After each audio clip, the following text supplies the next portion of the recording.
Hello, I'm Georgina Rose, part-time esoteric content creator and part-time surfer of the Enochian Aethers, and welcome back to the Dr. On the YouTube channel. On this channel, we discuss everything related to magic, mysticism, the occult, and everything on the fringe of esoterica. And in this video, I'm going to be talking about a subject that relates to two other videos I have made. I have made previous videos on purification and on spiritual attacks, so those videos might be of interest after you finish this one. But in this video, I will be talking explicitly about defense. So when you are doing magic and mysticism, there are many times where you will need to defend yourself. And no, that's not always during cursing, but I will be touching on that. But before we get into the main bulk of the video, I do want to discuss that I am doing a group trip to Greece with the amazing people at Trip. There are still some early bird discounted slots available, so if you are interested in coming to Greece with me and my community and seeing some amazing esoteric heritage sites, go into the description box and click on that link and get signed up, because those seats are limited. Now, I think I need to first begin with, what do I mean by defense? So when we're talking about strategy, specifically in a war strategy context, we understand that there are two sides. There is the offensive or the attacking, and the defensive, the one that is protecting. And in spirituality, there are many times where we will need to defend and protect ourselves. And I think for a lot of people, that seems like something that doesn't apply to them. I think a lot of people have this idea like, oh, I'm a solitary occultist, I don't get involved with groups, I'm never gonna have what we call witch war, right? Where I'm cursing back and forth between someone. And while you may not experience that exact circumstance, though those circumstances unfortunately do happen, there are many times when you will need to defend yourself. That could be from ghosts getting in your house and knocking over your things. That could be from an entity that is not behaving how they are supposed to be behaving. That could be someone sending you the evil eye and you getting miasmically attacked by their negative emotional energy. So there are so many times when you will need to defend yourself, and they don't all look the same. So there are many reasons why this might be necessary. To begin, a protective and defensive practice should be a foundation to any occult practice. Everyone should be doing this. There is no person who is exempt from this needing to be part of the foundation. Because when we talk about spiritual growth, we need to understand that we are kind of building a house as we go on our spiritual journey. And at the bottom of the house, there needs to be a solid foundation, or the house itself will crumble. And for all of us, these techniques are important, because when we are growing spiritually, we are opening things, we are opening channels, we are lighting up our energetic body. Specifically, when you start doing ceremonial magic, you literally become lit up on the astral plane, and you become much more visible to other spirits. And so you are, especially in those beginning phases, going to attract a lot more spiritual energy than you previously did.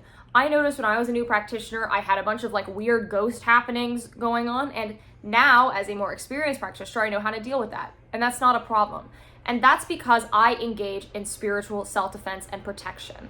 As well, when you grow as a practitioner, you will be interacting with entities, inevitably at some point. And when you are interacting with entities, you need to understand they are autonomous beings. And so for this reason, having an understanding of defense and protection matter. Furthermore, if you are someone who is getting into the occult to improve material conditions in your life, and you're doing a lot of results magic and money magic and love magic, people around you are going to see you succeeding, and they're going to react to that. And the way we project our emotions outwards and how we think about people has a energetic effect, because all of these things come from the will, the core, the force within ourselves. And so even if you are not a occultist who knows that you're using your will, you can unconsciously be using your will to undercut other people. Now, I'm not saying this to make you paranoid. I'm just saying this is why spiritual defense matters. So the first part of any spiritual protection and defense practice is securing your home. This is step number one. Every time I move, I do this right when I move. So the thing that I would recommend beginning with is learning about the energy of your area. So every locality has spirits of the land, right? There are land spirits around us. There are a lot of them. And every place also has a egregore, or a sort of, if a bunch of people think of something all together, right, it becomes a thought form, and then that thought form, if there's enough thought towards it, becomes an egregore. And an egregore is sort of an autonomous spiritual being that functions as the zeitgeist of a place. And so your area is going to have all those local spirits that have been there for a very long time, and they're going to behave differently because different regions have different local spirits. and you're going to have an egregore of the place that you live in. And that egregore is going to be impacted by what is going on in the people around you. That is why whenever you go into a area, if you've ever like gone into a place or neighborhood where there has been a lot of deaths or a lot of shootings or a lot of killing, you will notice that the vibes feel off. Like there's something in your gut that's like, this isn't right. And that's because the egregore of that place is contaminated by what is happening in it. As well, all places carry miasma or spiritual pollution to them. The ancient Greek polytheists had this specific idea of miasma that is often sort of written off as like a primitive germ theory. But what it really was that when there are death, specifically death is a big miasma causer, and we're talking about place, we're often talking about death because part of life is people die. In any area you live in, people have probably died in that place. But also very intense negative emotions, blood, urine, and physical contamination, right, will accrue miasma. And so there's going to be miasma in any place you approach.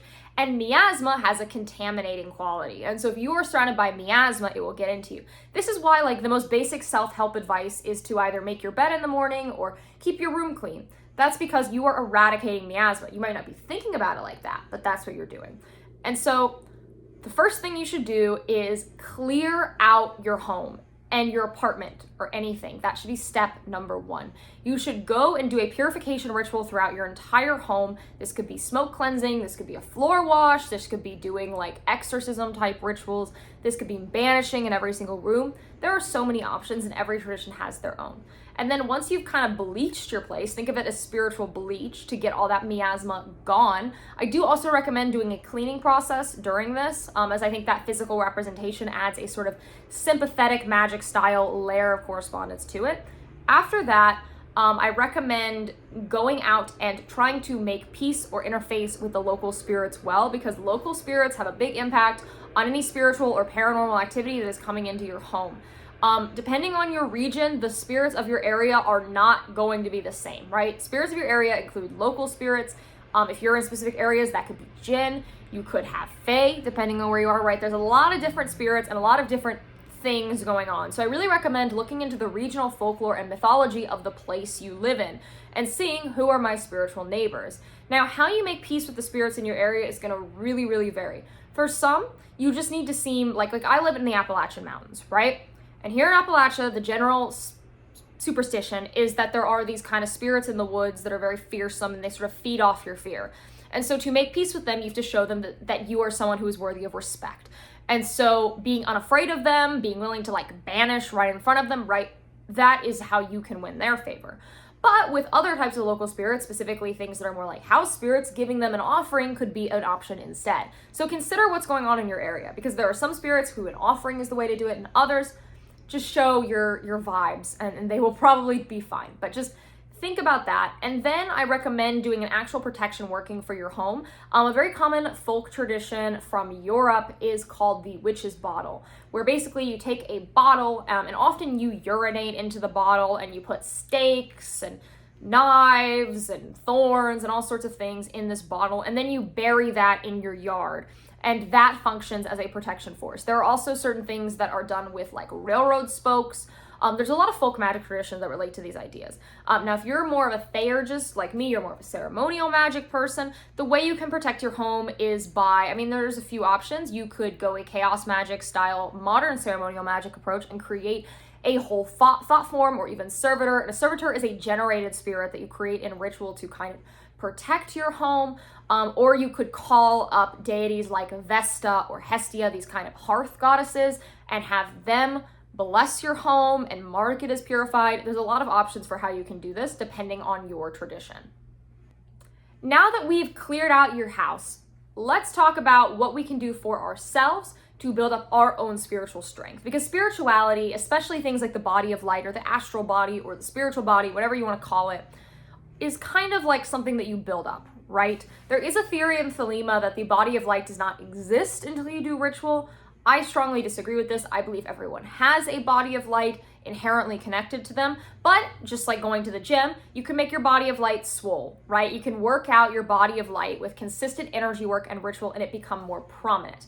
And this is what I have noticed. I noticed specifically if you do the lesser banishing ritual, the pentagram, a golden dawn ritual every single day, When you do that part for about me flames a pentagram and inside me shines a 6 rayed star, that very much like blasts energy off you and lights you up on the astral plane, making you stronger and more visible. So things like that will build you up. As well, a really popular one is the middle pillar exercise. This is also a Golden Dawn exercise, but it really got popular in the 1970s. As well, doing energy work practices can be very, very valuable. There are a lot of Eastern esoteric traditions that heavily incorporate energy work. Those will really benefit you. But there are Western energy work techniques. There's a really good book called Psychic Self-Defense by Dion Fortune that goes into this stuff in really big detail. But there are a lot of different exercises you can do to sort of build up your energetic body and give you more power over it. Because the stronger your energetic body is, the better you'll be able to defend yourself. Because we all contain energy within us, but learning how to control that energy and make it do what we want is an acquired skill. It typically starts with really boring exercises that kind of look like meditation or visualization or countdowns or just silly little things. Like one of the big common ones is to hold your hands like this, and this is a psionics technique where basically you like hold your hands like this and you stare at them and you sort of start feeling the energy in your fingers, and then with the energies in your fingers you sort of form a ball. And then you try to move the ball, you try to bounce the ball to just get you a sense of feeling energy. And little exercises like that, even if they seem not as exciting or not as productive on their own, they will build you up energetically so you can do all sorts of things and you can really interact with your surroundings in a completely different way, and as well do things like energetic healing.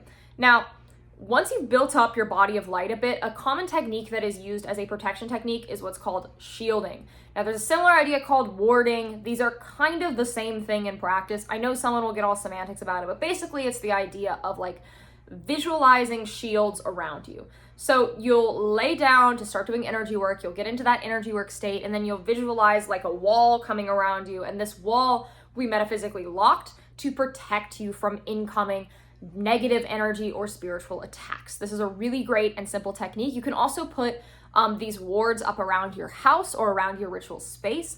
All of that can be great. And in a sense, when you are doing a lot of the preparatory rituals that we do before a larger ceremonial magic ritual, you are kind of doing this. Once again, I'm going to go back to the LBRP and then the elemental invocations that people do after that. When you're doing that, you're essentially marking your ritual space as a space and guarding it. As well, in Wiccan techniques, when you create a circle, or in traditional witchcraft techniques where you hollow the compass, all these things where you like mark like a circle around where you're working, right?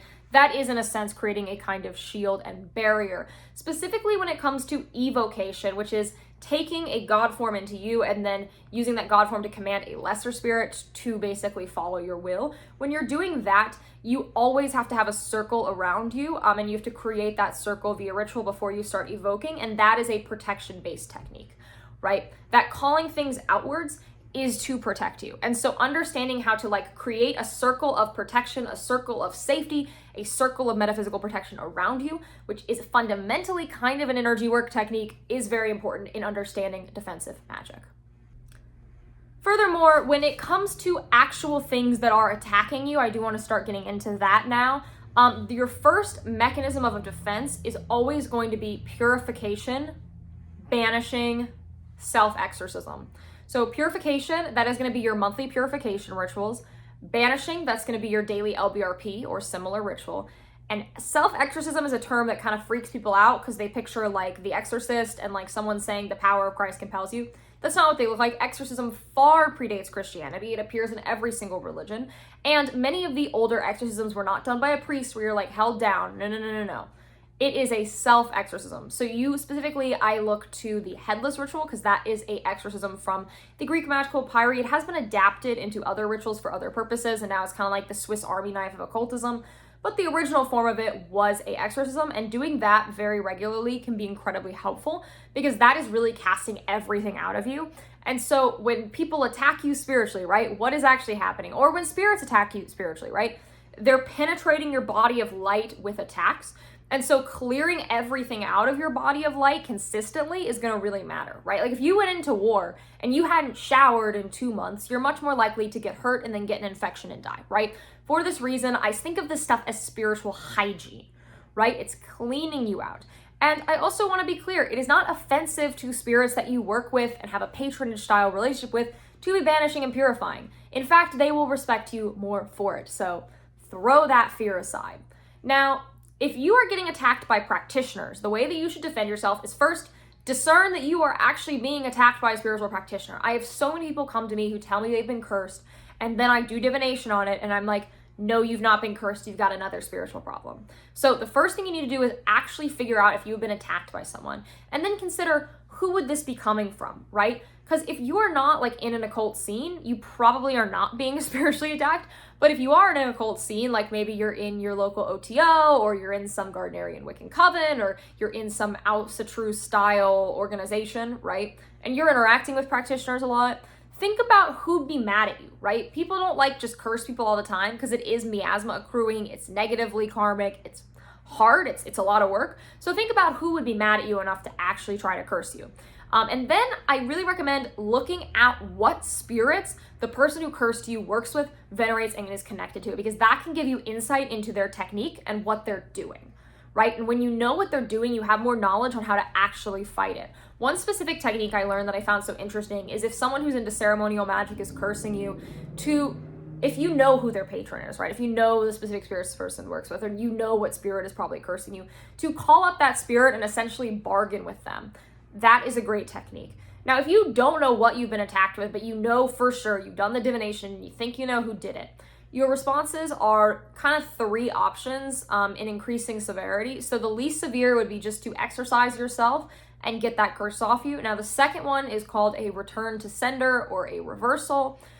This can be done in very folk magic ways or very ceremonial ways. And basically it's turning the tables and saying, what you have sent to me, I send back to you. Not technically cursing, but pretty much functions as one.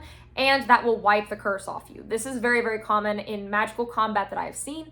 This is like the most used thing people ever bring up. People love this one. Now, the next one is to get it off you through a hex breaking style ritual and then retaliate directly with your own original curse. This is the most aggressive, and this can create a back and forth situation. So wouldn't recommend that, but it does happen. Now, if you're just trying to get stuff off of you, I begin with self-exorcisms, do a series of cleansing baths, clean your space, get rid of your miasma. I really recommend working with the epithet Zeus Catharsius, which is the epithet of Zeus that rules catharsis, which is like the relief of metaphysical ick or tension, right? It's purgation, because often what happens when you get cursed is you need to purge that curse off you. So that's a really great epithet to work with. As well, if you are feeling negative impacts, Asklepsos, or the Greek god of medicine or healing, can really help get rid of those wounds. So those are some recommendations from me. Now, sometimes people spiritually attack you, and they don't know they're spiritually attacking you. It is unintended, but that is the consequence. So within all of us, there's a will, and magic, as Aleister Crowley defined it, is using your will to make change. And that will can make negative change. Just as you can use your will to manifest a new job, you can use your will to screw people around you over. And what people miss in our secular materialist framework is that everything we do has a metaphysical dimension to it, right? All of our emotions have a metaphysical dimension to them. They have a metaphysical impact. They are able to affect things. And so when you harbor extreme negative emotion, you are getting what's called spiritual diseases of the heart. This is a Sufi concept that I really like, that basically talks about how our heart is sort of the seat of our soul.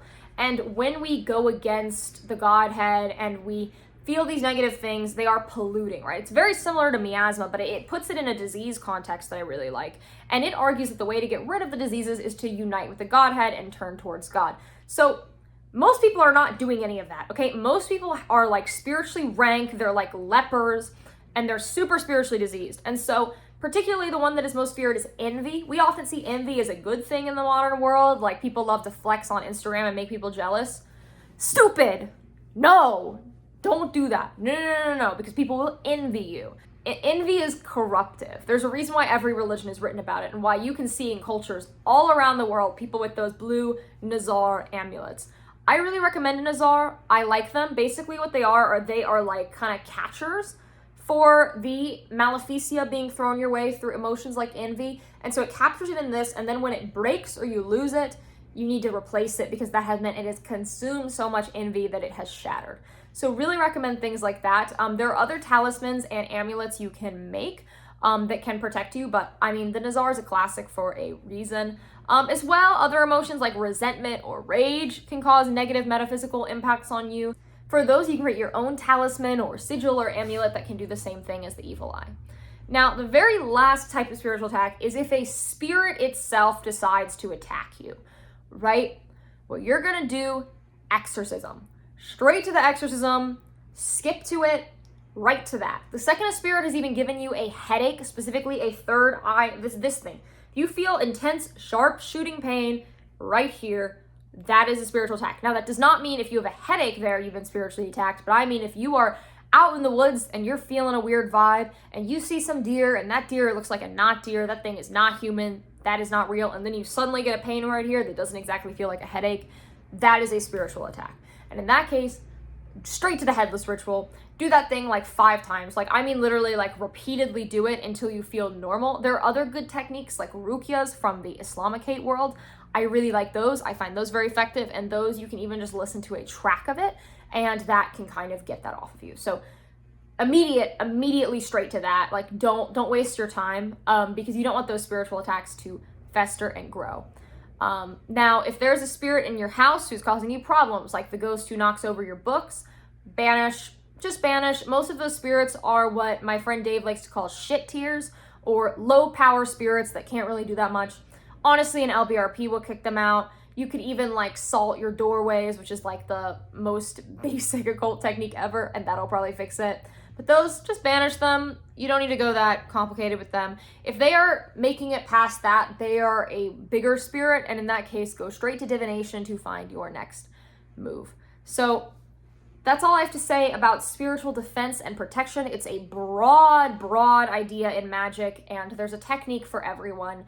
And I think it should be incorporated in everyone's practice. So thank you so much for watching. Please like, comment, subscribe, and ring the bell. And if you subscribe for 93 days, you will meet your holy guardian angel, and you'll never need to do protection magic again. Totally how that works. I am also supported through Patreon, so if you want more videos, you get an extra video every month, ritual guides, and mentorship. Please join my Patreon, linked below. I also am on Instagram, Twitter, Telegram, Substack, Spotify. I host the podcast, The Postmodern Iconoclast, there, which you can also listen to on this channel. So yeah, that's all I have to say. I'll see you guys in the next one. Have an amazing day, night, afternoon, mid-morning, whatever time it is, wherever you are. Bye!